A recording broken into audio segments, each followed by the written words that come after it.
இங்கே சுபேர் சார் பேசும்போதும் சரி எல்லாம் பொதுவாக சொல்லும்போது ஆன்லைன் ரிஜிஸ்ட்ரேஷன்லாம் it will take a long time.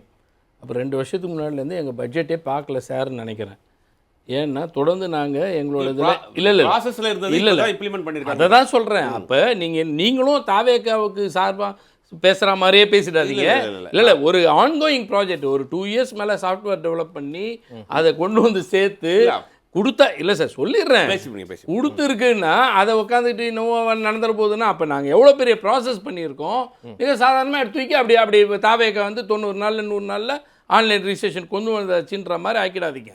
So ஒரு திமுக ஆட்சி முன்னெடுத்த ஒரு சிறந்த திட்டத்தை இம்ப்ளிமெண்டேஷனுக்கான வாய்ப்பை அவங்களுக்கு கிடைச்சிருக்குன்னு சொல்லுங்கள், தப்பு இல்லை. ஆனால் don't put every credits to TVK government. அது மாதிரி பண்ணிடாதீங்க. அதே போல யார் ஆட்சியில் நீங்கள் இது பண்ணீங்க அத்திக்கடவு அவிநாசி திட்டம் அத்திக்கடவு தான் நாங்கள் சொல்லவே இல்லை சார். இல்லை எல்லா சார் சார் அத்திக்கடவு இதுவை நாங்க சொல்லவே இல்லை. அடுத்த லெவலுக்கு கொண்டு போய் சேர்க்கறத தான் நாங்க பண்ணோம் சார். அடுத்ததெல்லாம் நான் வெறும் 50 நாள்ல எடுத்து வந்து ஸ்கீமே கொடுத்துட்டு மாதிரி சொல்லாதீங்க. அத்திக்கடவு இதுவை எடுத்து வந்து 100 ஏரிகளுக்கு கொடுக்கறதுக்கு 5 வருஷ காலம் தேவைப்பட்டிருக்கு. அதுக்கு முன்னாடி அதிமுக செஞ்சிருக்கு. நாங்க அதை மறுத்தோமா? என்ன மறுக்கவே இல்லை. நீங்க அந்த மாதிரி சும்மா கடத்துறாதீங்க. அவருடைய கேள்வி பண்ணிருக்கோம். நாங்க மாசத்துல ஒரு ஸ்கீமே கொண்டு வந்துட்டோம். அதே மாதிரி இன்வெஸ்டர்ஸ் மீட்டை பத்தி நாங்க என்ன குறை சொன்னோம்? குறை இல்ல. எங்க ஏன் வந்துட்டு பிரஸ் உள்ளர விடல? எங்க பிரஸ் டீடைல் கொடுக்கல? எல்லாம் இருங்க வரங்க. எங்க லைவ்ல வந்து 1 lakh crore எந்த டேட்டா கொடுக்கப்பட்டது?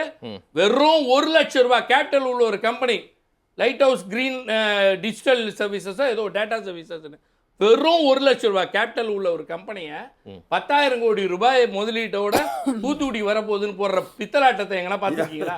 தவறு இல்லையா அது? எதுக்கு இந்த மாதிரி ஒரு மீட்டுன்றது? திமுக ஆட்சியில கொண்டு வரப்பட்ட ஏற்கனவே பேசி வைக்கப்பட்டிருந்தவங்களை மீண்டும் கூட்டு வந்து ஒரு எம்ஓயு அதுதான் கேட்கிறோம்.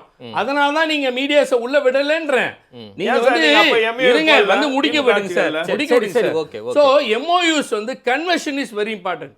எத்தனை எம்ஓயு போட்டேன், எவ்வளவு பேருக்கு போட்டேன், எவ்வளவு லட்சத்துக்கு, எவ்வளவு கோடிக்கு இல்ல, எவ்வளவு கன்வர்ஷன் இஸ் வெரி இம்பார்ட்டன்ட். எவ்வளவு இப்ப நாளை காலையிலேயே எல்லாரும் வந்துச்சா 1 லட்சம் கோடி? நாளை காலையிலேயே இது வந்துச்சா? இன்னைக்கு தமிழ்நாட்டினோட நிலை என்னன்னா 2021 கோவிடுன்னு வாங்க அவங்க எப்பவுமே வெரி டவுன்ல இருந்ததை கொண்டு வந்து 6th பொசிஷனுக்கு கொண்டு வந்து வச்சுருந்தோம் இந்தியாவில். இன்னைக்கு 17th பொசிஷனுக்கு இன்வெஸ்டர்ஸோட இது போயிருக்கு. இதே போல் 200 யூனிட்னு ஒன்று சொன்னாங்க. முதல்ல மாதம் 200 யூனிட்னாங்க. இப்போ 2 மாதத்துக்கு தான் 200 யூனிட்ன்ட்டாங்க. அதுவும் 500 யூனிட்டை தாண்டிட்டா அது கிடையாதுன்ட்டாங்க. அப்போ இது வந்து ஒரு எவ்வளோ மோசடியான விஷயம். மக்கள் எதிர்பார்த்து ஏமாந்துருக்கக்கூடிய ஒரு சூழலை பார்த்துருக்கீங்க. ஒரு சிம்பிளாக ஆட்சியே யாருக்கானதுன்னா ஒரு ஜென்சிஸ்க்காக அப்படின்னு சொல்லிட்டு சொன்னாங்க. இன்னைக்கு ஜென்சிஸ் பாருங்கள், இந்த 3 மாதத்தில் மட்டும் 20 வயசு உள்ள 10 பசங்க செத்துருக்காங்க.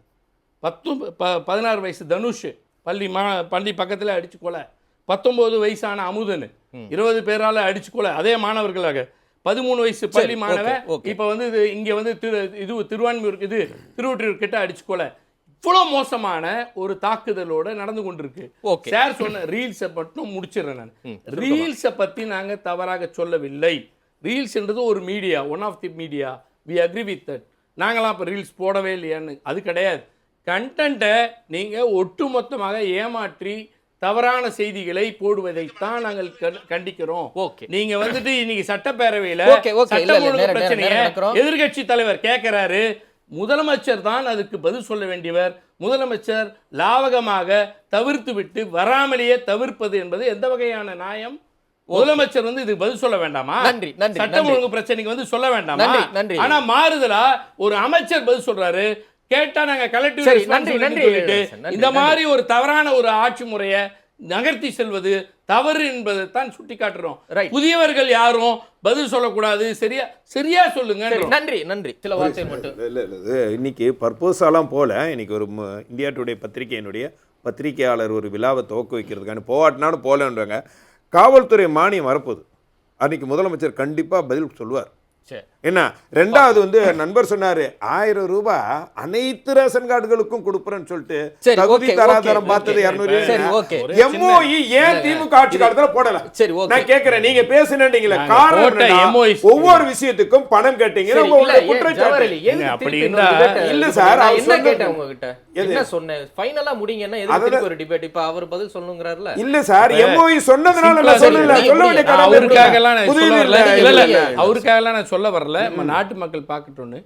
கவன ஈர்ப்பு தீர்மானத்தை பொறுத்தவரையில் பொதுவாக அரசின் பதில் உரையை கேட்பதை விட அரசினுடைய தகவல்கள் தருவதுதான் மிக அவசியமானது. சரி, அங்க வந்துட்டு உட்காந்துட்டு சண்டை போடுறதுக்கு வந்துட்டு இவர் புதியவர்கள்லாம் சொல்றாங்க பாருங்க, எல்லாருக்கும் சேர்த்து சொல்றேன், புதியவர்கள் என்று ஒளிந்து கொள்ளக்கூடாது. ஓகே. நியாயமா என்ன பிரசன்ட் பண்ணணுமோ, என்ன என்னைக்கு இன்சிடென்ட் நடந்தது, என்ன what the action taken by the police, government என்ன இன்ஸ்டியூட் பண்ணதுன்னு தான் சொல்லணும். அவர் அதை காவல்துறை தவிர்த்து மானியத்துல சொல்லுவாங்க, அதை தவிர்த்து பாப்போம். இல்ல அது வந்து பதிலுரையில Right, வந்து okay, நன்றி, அவங்க நன்றி, நினைக்கிற நன்றி. அரசியல பேசலாம். சரி. ஆனா கவன ஈர்ப்பில் குற்றச்சாட்டுகளுக்கு போவதை விட பார்க்கலாம். அரசுக்கு தர வேண்டிய, மக்களுக்கு தர வேண்டிய தகவல்களை தருவது தான் என்ன அரசு இருக்க பார்க்கலாம். வேண்டும். கருத்துக்களை பகிர்ந்த விருந்தினர்களுக்கு நன்றி. மீண்டும் சந்திப்போம் நேயர்களே. நன்றி, வணக்கம்.